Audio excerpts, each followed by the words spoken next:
In this video, we're going to talk about Pixel 7 Pro's OnePlus 11 full comparison. So before starting this video, please like this video and subscribe to our channel for the future updates. OnePlus 11 is a return to form of sorts for the company. After trying its hand at the premium market, it has once again created a flagship-level phone with the newest Qualcomm processor and excellent build quality, but sold at a less than top-tier price of $699. In North America, it's positioned to be a worthy alternative to Samsung's just-launched Galaxy S23 series and Google's Pixel 7 series, not to mention being in contention for one of the best phones of 2023. Out of the two other phones above, the OnePlus 11 stacks up closest to the Pixel 7 Pro. The latter launched at $899 late last year, but there are always deals that shave prices to $799. With just a $100 difference between the two phones, they can be considered in the same price bracket and therefore in direct competition with each other. OnePlus 11 is Google Pixel 7 Pro, pricing and availability. The OnePlus 11 goes on sale in the US on February 16 at 10 a.m. ET. It starts at $699 for the base 8GB RAM/128GB storage model and $799 for double the RAM and storage, 16GB/256GB. The device will be available on OnePlus's own online store, as well as on Amazon and Best Buy. The Chinese model, however, launched last month and has been on sale already, and import options are available if, for whatever reason, you can't wait. The Google Pixel 7 Pro is on sale now on Amazon, Best Buy, and all major US carriers. The official retail price for the Pixel 7 Pro is $899, but deals can drop the price closer to $799. They may look totally different in pictures, but the two phones share more similarities with each other than with, say, the Galaxy S23 Ultra or iPhone 14 Pro.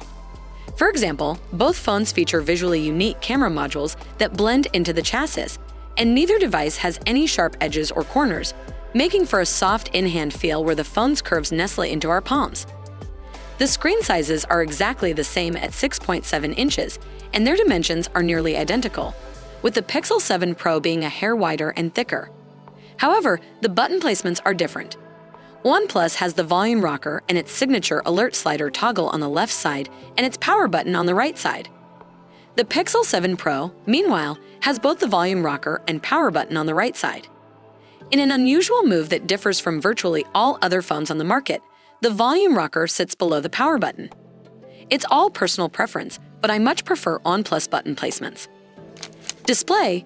Both phones use Samsung's E4 OLED display panel technology, which is one of the best panels on the market, but not the absolute best, as some phones use Samsung's newer E6 panel. OnePlus's screen packs slightly more pixels at 1440x3216 than the Pixel 7 Pro's 1440x3120, but it won't matter. The screens look razor sharp, and the 120Hz animations will look smooth on both devices. Going by official specs, the Pixel 7 Pro has a brighter panel, capable of reaching 1,500 nits maximum compared to the 1,300 for the OnePlus 11, but I couldn't see the difference. Human eyes do not perceive changes in brightness linearly. In fact, I often thought the OnePlus 11's panel was brighter because Pixel's auto brightness seems to drop the display brightness lower than usual. Either way, these panels are more than bright enough, and the only other screen that is clearly brighter is the iPhone 14 Pro screen, which can get 2,000 nits of brightness. Cameras. Both phones have strong camera systems.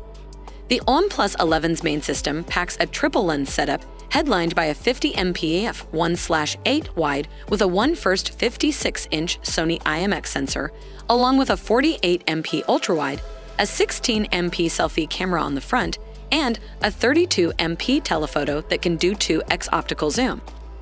Having just a 2x optical zoom can be considered disappointing in the age of 5x or 10x, but the telephoto lens has a very large sensor for its type at 1/1 56-inch. This helps with light intake, and it also allows the OnePlus 11 to digitally zoom at further distances without losing as much as other 2x optical lenses. The Pixel 7 Pro, meanwhile, also has a triple camera system, but its main camera is a 50MP Samsung GN1 with a larger 1/1 31-inch image sensor and a slower f/1.9 aperture. The ultra-wide here is a 12MP shooter, and for zoom, the Pixel 7 Pro has a periscope zoom lens that can pull off 5x optical zoom, which readily beats the OnePlus 11's 2x optical zoom. Let's take a closer look at the main camera first.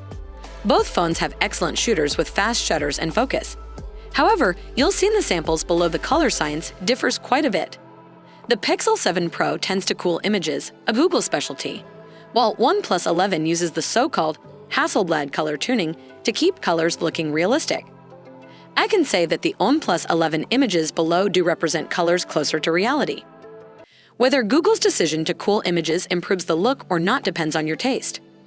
Generally speaking, I prefer day shots to maintain natural color, but for night shots, I wouldn't mind if a phone takes liberties with contrast and temperature. I often think the Pixel's night shots look better than the iPhone's for that particular reason. Software. Both phones run Android 13 in each company's flavor. Oxygenos for OnePlus 11 and Pixel UI for the Pixel 7 Pro. Since the Pixel is made by Google, I suppose the Pixel UI is the official/best Android the way Google envisions it. And while there's a lot I love about the Pixel 7 Pro software, including the fact the phone will automatically listen to and identify music playing near me, it actually sounds creepy when I write it out in a sentence. I will not say the Pixel 7 Pro software is flat out better. Oxygenos, even in its current form, which more resembles Oppo's ColorOS, is a more customizable UI than the Pixel UI, and I think there's real value in giving users more control. For example, I like my home screen clean and minimal, so on most Android phones, including OnePlus 11, I remove the Google search bar and the navigation bar. I know where to swipe, but the Pixel UI does not let me do that. Both elements must remain on the home screen at all times. What do you think of our video? Let me know in the comment section below. If you enjoy this video and want to hear from me again, be sure to hit that subscribe button before you go. Thanks for watching.